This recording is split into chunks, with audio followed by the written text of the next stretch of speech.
BJP सरकार को इस देश के लोग नहीं चाहते। एक गुलाम इलेक्शन कमीशन है जो उनकी गुलामी कर रहा है, उनके लिए बेईमानी कर रहा है। इसलिए डेमोक्रेसी को पूरी तरह से रूल करके, खत्म करके, डेमोक्रेसी का महत्व क्या है, लोगों की इंडिपेंडेंस क्या है, उसकी ड्यूटी क्या है, उसे पता नहीं। वो आपको प्राइम मिनिस्टर बना बैठा है देश का।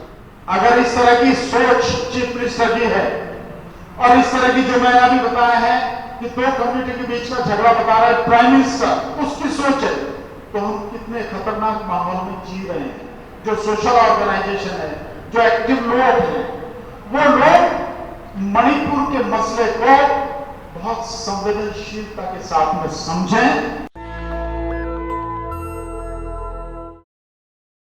एक राजा जनरली किसी को नहीं देता, लेकिन कोई बड़ी सोच वाला ही व्यक्ति होता है जो अपनी पावर्स काउंसिल ऑफ मिनिस्टर्स को देता है। तो ये डेमोक्रेसी की तरफ बढ़ता हुआ एक कदम। यद्यपि अगर हमारे देश में देखें तो डेमोक्रेसी बहुत पहले से रही है। तथागत बुद्ध के समय में जो गणराज्य कहे जाते थे वो डेमोक्रेसी का ही एक भाग थे, जिसमें खुद गौतम बुद्ध जिस गणराज्य से संबंध रखते थे, शाक्य गणराज्य था, तो उस जमाने में भी तकरीबन 10 गणराज्य इस देश में थे बुद्ध के समय में। ये सही है बात कि सभ्य समाज में डेमोक्रेटिक वैल्यूज जो है उनको मानना, उनको बढ़ाना बहुत जरूरी है, क्योंकि डेमोक्रेसी ही है जो आपको, हमें या किसी को भी अधिकार देता है कि मेरी बात आप बेशक न माने, लेकिन मुझे अपनी बात कहने का हक है। आप चाहे जो फैसला करें, पर अगर कोई चर्चा हो रही हो तो उसमें अपनी बात को रखने का ये मेरा हक है। ये डेमोक्रेसी में ही होता, कहीं और नहीं होता। और डेमोक्रेसी में ही है कि जैसे हम अगर देश की बात करें तो हम में से हर किसी जो अबव 18 ईयर है उसको वोटिंग राइट है, उसकी एक की जो वोट की वैल्यू है वो हर किसी की वोट की वैल्यू एक ही है। यही डेमोक्रेसी है।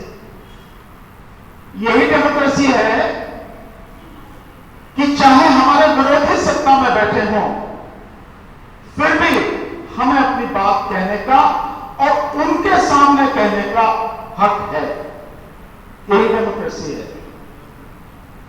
और किसी भी समाज के आगे बढ़ने के लिए यह बहुत जरूरी है कि हर व्यक्ति को इतनी स्वतंत्रता हो कि वो अपनी बात कह सके बिना किसी डर के, बिना किसी दबाव के, बिना किसी के बहकावे में आए, खुल के अपनी बात कह सके।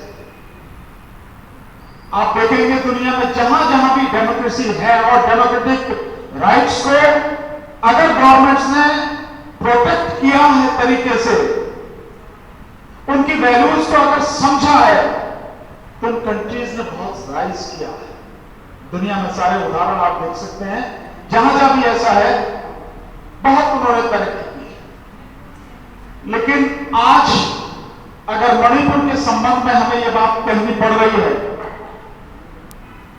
Peoples unity and democracy in Manipur, तो वाकई में आज के हालात इस सरकार ने, मोदी सरकार ने मणिपुर में ऐसे बना दिए हैं कि डेमोक्रेसी नाम की कोई चीज वहां पर छोड़ी नहीं है।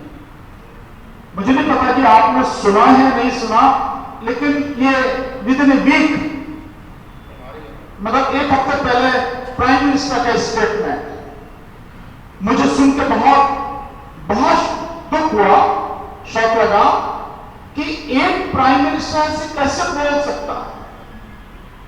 मणिपुर के विषय में प्राइम मिनिस्टर का कहना है कि मणिपुर दो जातियों के बीच का झगड़ा है। यह प्राइम मिनिस्टर का स्टेटमेंट है एक हफ्ते पहले। मतलब आप जो हिंसा आपके द्वारा कराई जा रही है, और अगर मैं एक पल को मान भी लूं कि दो जातियों के बीच का यह झगड़ा है, तो फिर सरकार क्या कर रही है? स्टेट गवर्नमेंट किसके लिए? सेंट्रल गवर्नमेंट किस बात के लिए है? अगर झगड़ा है तो झगड़े को रोकना है, और वो झगड़ा हो नहीं, खत्म हो जाए, उसी के लिए तो काम करना है। पर ये स्टेटमेंट देके आप अलग हट जाते हैं, इसका मतलब साफ है वहां जो भी हिंसा हो रही है आप करा रहे हैं, आपकी पूरी सपोर्ट है, आपकी देखरेख में वो सब कुछ हो रहा है। अन्यथा 18 महीने हो गए भैया, अक्टूबर भी जाने वाला है, आज अक्टूबर की 18 तारीख हो गई, 12 दिन रह गए। सो 18 महीने हो गए, आप उस स्टेट में डेमोक्रेसी बहाल हो सके, लोग वहां अच्छी तरह से रह सकें, आपने कोई काम नहीं किया। आपने सोचा कभी उन बच्चों की पढ़ाई किस तरह से चल रही होगी? वो बच्चे, उनके माता पिता किस तरह का जीवन जी रहे हैं? कैसे आपने मतलब इतने बड़े पॉपुलेशन का आपने पूरी आगे का जो भविष्य है, जो फ्यूचर है, आपने रूट कर दिया। कभी आपने नहीं सोचा कि आप किस तरह से कर रहे हैं? आज भी 18 महीने बाद भी 60,000 के लगभग लोग, चाहे किसी भी कम्युनिटी के हों, पर 60,000 के लगभग लोग टेंटों में रह रहे हैं, कैंप में रह रहे हैं। आपने नहीं सोचा तो बीइंग प्राइम मिनिस्टर आपकी ड्यूटी क्या है? Being head of the central government आपकी ड्यूटी क्या है? और बीइंग प्राइम मिनिस्टर डेमोक्रेसी को न केवल प्रोटेक्ट करना था, बल्कि उसको और मजबूत कराना था, बढ़ाना था। उसके विषय में आपने क्या किया? आप तो डेमोक्रेटिक रूप से ही इलेक्टेड हैं। ये अलग बात है कि मैं जानता हूं, हमारे साथी जानते हैं कि आप जो बने बैठे हैं ईवीएम के माध्यम से, ईवीएम को लूट कर, ईवीएम में डाका डालकर आप बने हुए बैठे हैं। डेमोक्रेटिक रूप से देश की जनता आपको नहीं चाहती। आज की तारीख में मोदी को, मोदी सरकार को, बीजेपी सरकार को इस देश के लोग नहीं चाहते। पर एक गुलाम इलेक्शन कमीशन है जो उनकी गुलामी कर रहा है, उनके लिए बेईमानी कर रहा है।